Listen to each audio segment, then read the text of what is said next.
Assalamualaikum warahmatullahi wabarakatuh. Saya Febriani Sofyan, guru STN Pegadungan 02. Setelah mengikuti pelatihan Merdeka Belajar yang mana terdiri dari 7 topik, di sini saya akan menyampaikan aksi nyata untuk topik Merdeka Mengajar.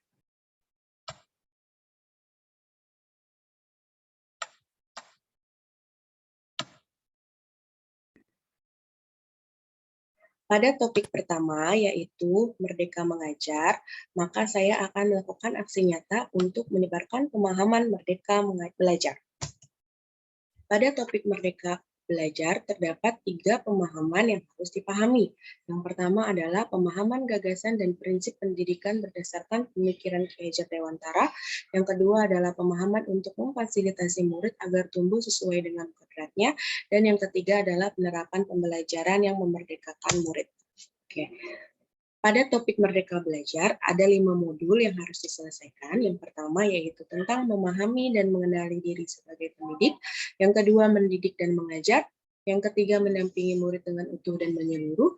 Yang keempat, mendidik dan melatih kecerdasan budi pekerti. Dan yang kelima adalah pendidikan yang mengantarkan keselamatan dan kebahagiaan. Yang pertama, memahami dan mengenali diri sebagai pendidik. Oke, sebagai pendidik, sebelum memerdekakan murid, maka harus memahami dan menghayati diri sebagai manusia yang merdeka untuk terus belajar.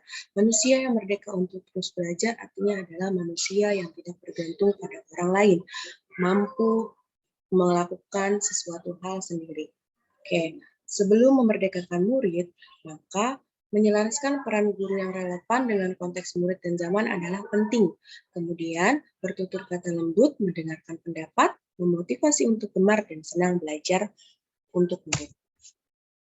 Nah, memahami dan mengenali diri sebagai pendidik. Yang pertama, mampu mengenali kekuatan dan kelemahan diri.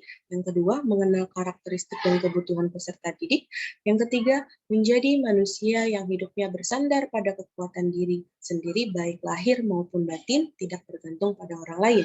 Ini merupakan konsep merdeka menurut Ki Hajar Dewantara. Kemudian yang keempat, pendidikan menuntun kekuatan kodrat yang ada pada peserta didik agar dapat mencapai keselamatan dan kebahagiaan. Yang kelima, pendidikan berperan penting pada perkembangan peserta didik sesuai dengan perkembangan zaman. Yang keenam, mendidik anak sama dengan mendidik rakyat. Dan yang ketujuh, guru harus mampu beradaptasi terhadap perubahan zaman. Kemudian dua, mendidik dan mengajar. Sistem pengajaran di Indonesia masih menganut sistem pengajaran kolonial, harus dihilangkan. Sistem pengajaran kolonial itu yang seperti apa? Contohnya, yang pertama, meminta murid berdiri di depan kelas saat lalai mengerjakan tugas. Murid harus duduk rapi menghadap ke depan dengan suasana hening. Yang ketiga, melakukan perankingan berdasarkan nilai pengetahuan, kemudian menyeragamkan pembuatan tugas, padahal murid memiliki potensi yang berbeda. Dan yang kelima, memukul murid karena tidak mengerjakan tugas. Maka, mendidik dan mengajar yang merdeka adalah pengajaran merupakan bagian dari pendidikan, pengajaran merupakan cara menyampaikan ilmu bagi hidup peserta didik secara lahir dan batin. Mendidik adalah menuntun segala kodrat yang ada pada peserta didik sehingga dapat mencapai keselamatan dan kebahagiaan setinggi-tingginya.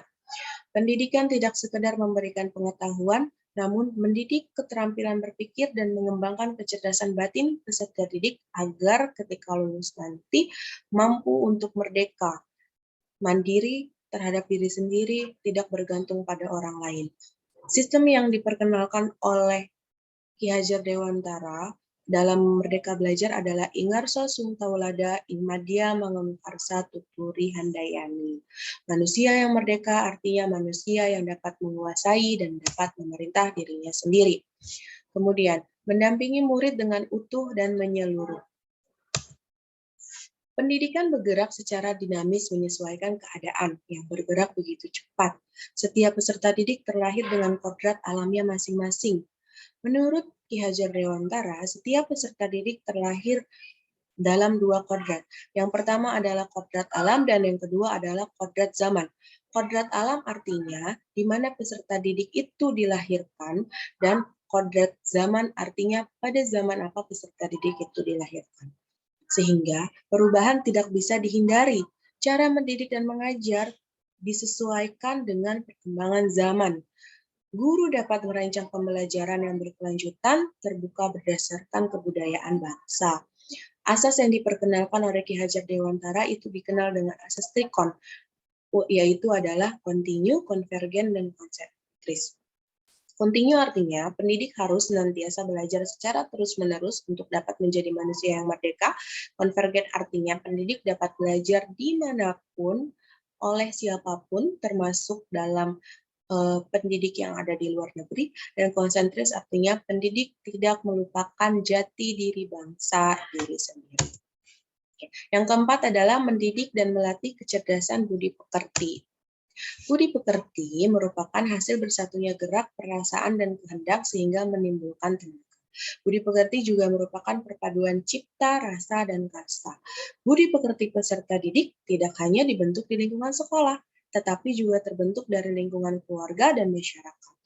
Kodrat anak diibaratkan kertas yang sudah terisi penuh, yang terisi berbagai macam coretan dan tulisan, sehingga tugas pendidik adalah menebalkan dan memperjelas arti dari coretan dan tulisan tersebut.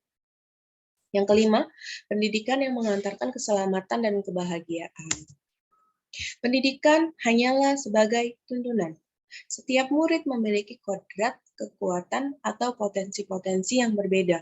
Pendidikan tidak dapat berkehendak atas kodrat, kekuatan, dan potensi murid. Menerapkan sistem Among dan semboyan Ki Hajar Dewantara merupakan salah satu cara yang dapat dilakukan untuk mengantarkan keselamatan dan kebahagiaan. Kemudian menerapkan pembelajaran berbasis proyek serta digitalisasi pembelajaran sesuai dengan perkembangan zaman. Trisentra pendidikan. Pendidikan bukan hanya di sekolah. Terdapat 3 sentral pendidikan bagi seorang murid. Yang pertama adalah keluarga, yang kedua adalah sekolah, dan yang ketiga adalah masyarakat. Di keluarga ini merupakan bagian terpenting dari terciptanya potensi yang ada dimiliki oleh siswa. Kemudian di sekolah sebagai tempat kedua siswa, rumah kedua bagi siswa merupakan tempat membentuknya perilaku siswa yang baik. Dan yang ketiga di masyarakat.